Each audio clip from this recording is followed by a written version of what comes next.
না ছিলেন, কিন্তু এখন যে সব দেখতেছি স্যার, এখানে গেলে এই ভাইয়ের রেফারেন্স লাগে। আমরা সেই 9 দফা আপনাদের সামনে পেশ করব এবং করার মাধ্যমে আমরা আমাদের কর্মসূচি শেষ করব। যদি আপনারা আসেন সামনে বিস্তার করা এরাও এদের বিরুদ্ধে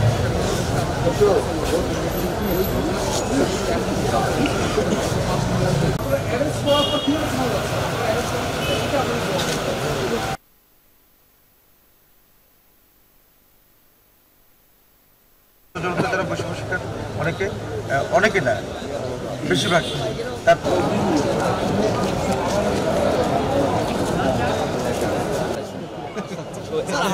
আমাদের সামনে স্যার 50,000 টাকা ঘুষ যাচ্ছে। একটা কথা বলি যে প্রত্যেকটা জায়গায় একটা ঐতিহ্য থাকে। বিভিন্ন সোশ্যাল মিডিয়া, মেসেঞ্জার গ্রুপ এবং জনসাধারণ অন্যান্যদের গ্রেফতার করতে হবে, দেওয়া যাবে না। সকল সাধারণ মানুষের জন্য পুলিশকে সমানভাবে কাজ করতে হবে। পুলিশের সকল কর্মকর্তা যারা ছিল তাদের কার্যক্রমের প্রেক্ষিতে শাস্তিমূলক ব্যবস্থা নিতে হবে। কথা তুলে ধরবে যেখানে কোনো রাজনৈতিক ব্যানারে কেউ থাকতে পারবে না। এবং আপনারা আমাদের কাছে কৃতজ্ঞ। সারা বাংলাদেশে আমরাই প্রথম আপনাদেরকে সিও মহোদয় এটা আমাদের কাছে স্বীকার করেছেন। আপনাদের কাছে অনুরোধ করব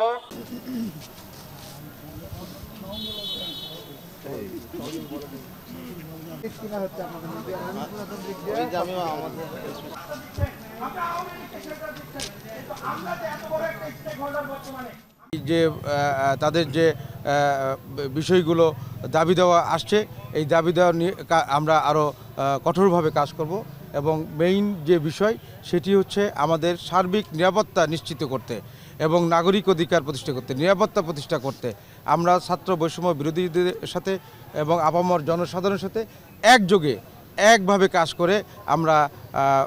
করে যাব এবং আমরা এই কার্যক্রমের মধ্যে দিয়ে সমগ্র নওগাঁয় একটি সুন্দর সমাজ, শান্তিপূর্ণ সমাজ প্রতিষ্ঠা করব এবং এটা প্রতিপালনে দৃঢ় প্রতিজ্ঞাবদ্ধ। আমরা সেই শৃঙ্খল নওগাঁ গড়ার লক্ষ্যেই আজকে এই 3-4 মাসের পর্যবেক্ষণের ভিত্তিতে আজকে আমাদের এই দাবিগুলো আমরা উত্থাপন করেছি। এই ভাইয়ের রেফারেন্স নিয়ে আসছেন, ওই ভাইয়ের রেফারেন্স নিয়ে আসছেন, ওই ভাই মামলা নিতে দিবে না, ওই ভাই মামলা উঠাইতে দিবে না, আমরা উঠাইবো না।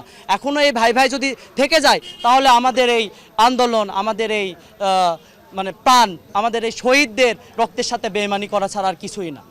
আমরা শুধু দেখছি হাত বদল হয়েছে, আমরা শুধু দেখছি বৈষম্যের পালাবদল হয়েছে। এই জায়গায় পুলিশ বাহিনী এই গত 16 বছর ধরে যেভাবে কাজ করেছে বর্তমানেও সেইভাবেই কাজ করছে। তখন একটা দলের পক্ষ নিয়ে তখন একটা দলের সঙ্গে লিয়াজু করতে, এখন অন্য দলের সঙ্গে লিয়াজু করতেছে। এই জায়গায় আমাদের এই প্রতিবাদটা।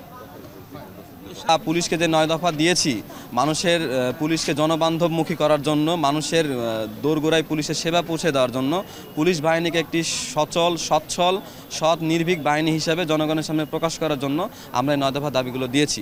পুলিশ যেন এটা দ্রুত বাস্তবায়ন করে এবং মানুষের সাথে মিশে পুলিশ যেন দেশের আইন শৃঙ্খলা রক্ষার্থে গুরুত্বপূর্ণ ভূমিকা রাখে।